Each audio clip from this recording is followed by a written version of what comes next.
हमारे परम सम्मानीय गुरुजी एवं सभी भाई बहनों को गणतंत्र दिवस की हार्दिक शुभकामनाएं देते हुए मैं अपने कुछ विचार आपके साथ साझा करना चाहती हूँ। हम अपनी जान की दुश्मन को अपनी जान कहते हैं।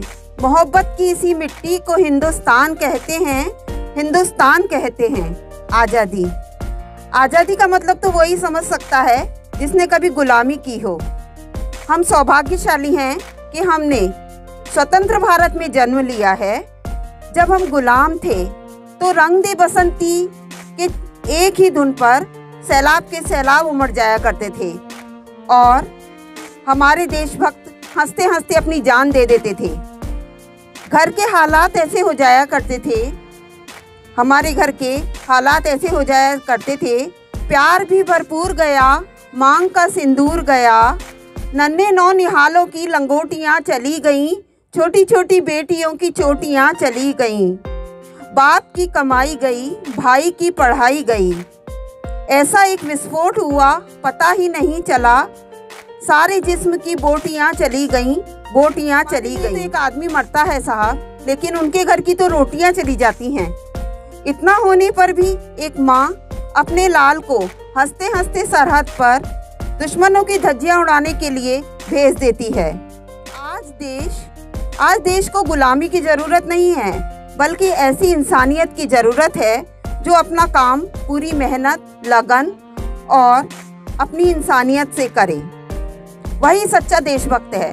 मैं ये नहीं मानती कि हम व्हाट्सएप और फेसबुक पर 3 रंगों की डीपी लगा दें, उससे देशभक्ति साबित होती है, या साल में 2 बार तिरंगा लहराने से हमारी देशभक्ति साबित होती है। अपने परिवार, समाज और देश के लिए समर्पण का भाव ही देशभक्ति है। एक बेटा जब अपने बूढ़े माँ बाप को वृद्धाश्रम की चौखट पर छोड़कर आता है, वह मेरी नज़र में सबसे बड़ा देशद्रोही है। देशभक्ति जब आहत होती है, जब हम मुसीबत में फंसे लोगों को बचाने के बजाय अपनी सेल्फी लेने में विश्वास रखते हैं और अपनी लाइक्स बढ़ाते हैं। 4 बोतल वोट का काम मेरा रोज का ने देश के भविष्य को खराब कर रखा है।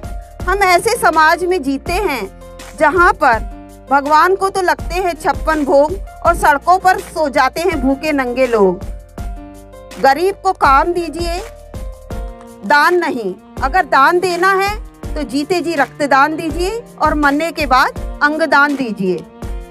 इस देश को ना हिंदू की ज़रूरत है, ना मुसलमान की ज़रूरत है। राष्ट्र निर्माण के लिए अच्छे इंसान की ज़रूरत है।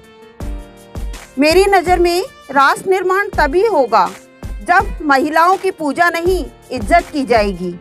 और राष्ट्र निर्माण तब संभव होगा जब स्वच्छता अभियान में सरकार के साथ हर एक आम नागरिक अपना सहयोग देगा।